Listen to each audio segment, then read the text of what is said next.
Puheluklo 247. Laajennettu versio. Tarina salaisuuksista, tunteista ja anteeksi antamattomasta virheestä. New York. Syvä yö.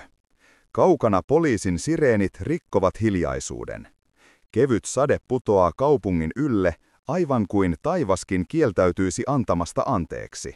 Etsivä Mark Spencer istuu ikkunan ääressä, ajatuksiinsa kadonneena, kun yhtäkkiä puhelin soi. Spencer, huonoja uutisia, ilmoittaa operaattori. Kuolemantapaus Golden Star Hotellissa. Uhri, asianajaja Linda Marlowe. Markin sydän pysähtyy hetkeksi. Linda, nainen, jonka hän tunsi ja jota hän kunnioitti. He olivat työskennelleet yhdessä vain kuukausi sitten. Silloin Linda oli sanonut jotain outoa. Jos katoan, se ei ole murha. Se on varoitus.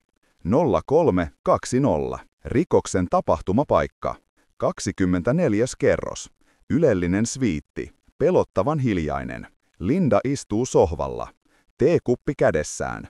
Silmät auki. Ei merkkejä taistelusta. Vain palava kynttilä pöydällä. Ja pieni punainen tahra. Mark kumartuu. Se ei ole verta. Se on sulannutta huulipunaa. Se ei ole hänen. Linda ei koskaan käyttänyt tuota väriä. Markin assistentti Emma sanoo hiljaa.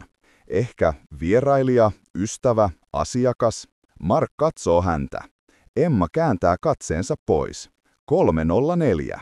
Ensimmäiset johtolangat. Ikkuna oli lukittu sisältä. Turvakamerat eivät näyttäneet ketään tulevan tai poistuvan. Paitsi yksi kuvakello 23:45. Linda menee huoneeseensa ja hänen jälkeensä nainen mustassa takissa hississä. Heijastuksessa näkyi vaaleat hiukset. Linda oli tummahiuksinen. Mark hengittää syvään. Se tarkoittaa, että hän on yhä tässä rakennuksessa. 305. Kuolin syy. Rikoslääkäri. Syaniidenyrkytys. Mutta ei tavallinen. Myrkky aktivoituu vasta 60 asteessa yläpuolella. Eli kylmässä teessä se on harmiton. Mutta kuuma huone tekee siitä tappavan. Mark katsoo kynttilää. Tekijä tunsi hänen tapansa. Hän joi teetä, hän sytti kynttilää. Myrkky oli asetettu valmiiksi. Tämä ei ollut kosto, vaan psykologinen peli. Viimeinen viesti. He löytävät Lindan tietokoneen. Näytöllä näkyy hänen viimeiset sanansa. Olen löytänyt totuuden. He eivät enää vaikene. Enkä minäkään. Emma lukee ääneen. He, keitä he ovat? Mark ei vastaa. Hän tarkistaa Lindan viimeiset puhelut. Viimeinen numero, R. Lorne. Mutta Richard Lorne oli Lontoossa sinä yönä, joten se ei ollut hän. Psykologinen käänne. Emma alkaa vihdoin puhua.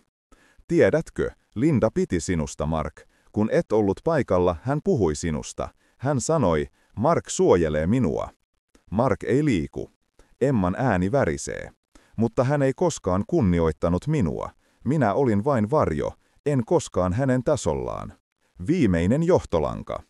Mark ottaa pienen peilin, joka löytyi kynttilän vierestä. Laboratorioraportti saapuu.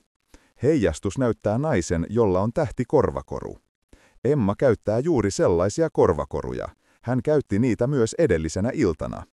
Emma, et voi kieltää ollesi täällä. Hiljaisuus, sitten heikko hymy. Hän nauroi minulle, Mark. Kerroin hänelle salaisuuteni, ja hän nauroi.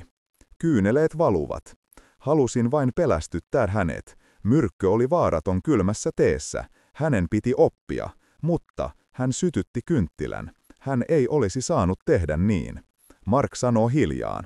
Mutta hän kuoli, Emma, ja nyt sinun elämäsi on ohi. Pidätys. Emma pidätetään, mutta kun hänet viedään pois, hän kääntyy Markia kohti. Mark, sinä yönä hän halusi soittaa sinulle. Hän tiesi, kuka petti sinut yrityksessä. Sinun nimesi on listalla. Mark jähmettyy. Mitä?